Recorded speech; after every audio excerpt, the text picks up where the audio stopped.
We're here today to entertain nominations for top posts at the Federal Highway Administration, the Army Corps of Engineers, and the EPA office that administers the Brownfields and Superfund programs.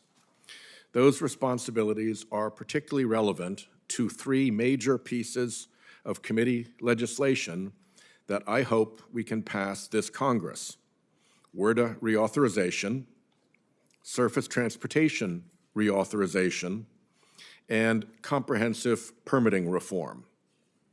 I believe Chair Capito and I can continue the good bipartisan work this committee is known for in areas for which these three nominees will have direct executive responsibility. But here's the rub. None of these bipartisan bills will matter if Congress's Article 1 authorization and appropriation power is not respected. And this administration has repeatedly, unlawfully disrespected congressionally authorized and appropriated spending. I am happy to see that DOT appears to be making progress, obligating money to previously awarded discretionary grants. And I thank the chair for her diligent pursuit of that progress as well. However, the National Electric Vehicle Infrastructure Program remains paused and stuck in limbo. At the Army Corps, erratic, inconsistent, and opaque administration of its Clean Water Act permitting program creates uncertainty for the regulated community at large and for renewable energy project developers in particular, undermining core principles of fairness and neutrality in the Corps' permitting program. I have called to restore integrity and transparency to the Corps' permitting program and to evaluate each permit action on its own merits in accordance with law and regulation, with no response. And EPA, where even to begin? Administrator Zeldin continues his assault on clean air and clean water, despite his promises to us in this committee to protect air and water. His list of congressionally authorized and appropriated funding that EPA insists on continuing to hold hostage is too long to list here today. Obviously, the biggest target is the Greenhouse Gas Reduction Fund, where Administrator Zeldin and his enablers at DOJ continue to set themselves up for legal and professional liability in the way they conduct their assault on that program. I have told my team to start work on common sense bipartisan legislation in all three areas. But the gateway to success, to ultimately passing those bills, is confidence that this administration will faithfully execute the laws we pass and clear the projects we have already approved, appropriated, and obligated.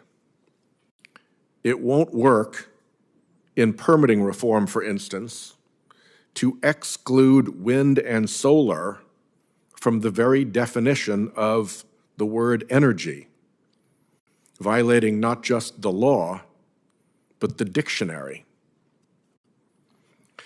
I should add in closing that we are also now faced with an effort to use the Congressional Review Act to disapprove 3 Clean Air Act waivers granted by EPA to the state of California that have existed for many years.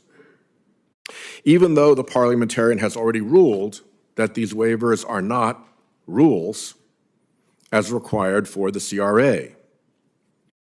A decision to overrule her on this matter to deploy the nuclear option will have real consequences. The misuse of the CRA to undo long ago passed policies, adding to the nuclear option of overruling the parliamentarian, open up an immense can of worms, and the Senate floor will not be the same if this is where we go. Overruling the parliamentarian is tantamount to eliminating the filibuster, said Leader Thune himself in January.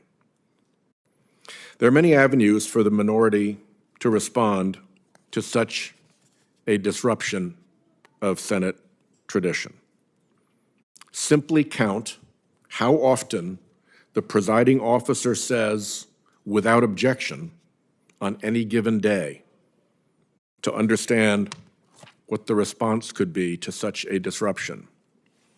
If this is the path Republicans want to go down it at least with eyes wide open. And also, on the merits, know that climate change is not a hoax, that its damage has already begun in homeowners' insurance markets around the country, that the insurance to mortgage to property values collapse can't be stopped by rhetoric, and that the sand is fast running through the hourglass to head off that economic calamity. Thank you, Chairman.